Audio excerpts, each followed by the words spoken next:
मिलना चाहते थे। गांधी जी, आपने ही मुझे चिट्ठी भेजकर बुलाया था। हाँ हाँ हाँ, याद आया।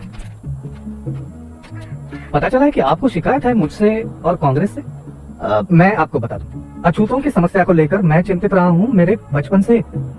तब आप पैदा भी नहीं हुए थे डॉक्टर अम्बेडकर। मेरे प्रयासों से ये बात कांग्रेस के मंच पर भी उठाई गई, और यही नहीं, हमने 20 लाख रुपए भी दिए हैं अछूतों के जीवन सुधार के लिए। आश्चर्य की बात है कि आप जैसा व्यक्ति कैसे विरोध कर सकता है मेरा और कांग्रेस का। असल में कांग्रेस ने इस समस्या को समझने का सिर्फ दिखावा किया है, दांभिकता भरे झूठे और खोखले आश्वासन देकर। आपने कहा कि कांग्रेस ने 20 लाख खर्च की। मैं कहता हूं कि व्यर्थ खर्च की। अगर कांग्रेस अपना दायित्व समझती है तो कांग्रेस का सदस्य बनने की शर्त होनी चाहिए छुआछूत न मानना, न कि खाली पहनना। आप कहते हैं कि ब्रिटिशों के मन में हमारे लिए कोई बदलाव नहीं आया। मैं ये पूछता हूं कि हिंदुओं के मन में भी कहां बदलाव आया है हमारे लिए?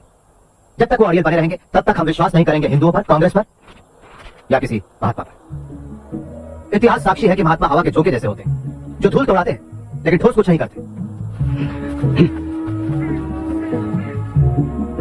गांधी जी, मेरी कोई मातृभूमि नहीं, लेकिन ये सारा देश आपकी मातृभूमि है डॉक्टर अम्बेडकर। और जहां तक राउंड टेबल कॉन्फ्रेंस के बारे में मैंने पढ़ा, उससे यह साबित होता है कि आप एक सच्चे और निष्ठावान देशभक्त हो। इसे मैं अपनी मातृभूमि कैसे कह सकता हूं जहां कुत्ते बिल्लियों जैसा सुलूक होता है हमारे साथ?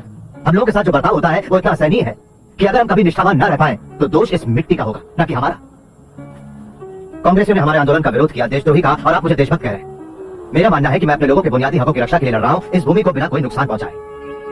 आप मुझे देशद्रोही कहें या देशभक्त, मुझे इसकी कतई परवाह नहीं। तो आपकी हमसे क्या अपेक्षा है डॉक्टर? आपने मुसलमानों और सिखों को राजनीतिक अधिकार देने की बात मान ली, जो कि राजनीतिक और आर्थिक रूप से अछूतों से ज्यादा आत्मनिर्भर है। गोलमेज परिषद ने अछूतों के लिए इसी तरह के राजनीतिक अधिकारों की सिफारिश की है। आपका क्या विचार है? मैं राजनीतिक आधार पर हिंदुओं और अछूतों में बंटवारे के खिलाफ हूँ। यह सरासर आत्मघाती निर्णय होगा। आपके स्पष्ट मत के लिए आभारी हूं।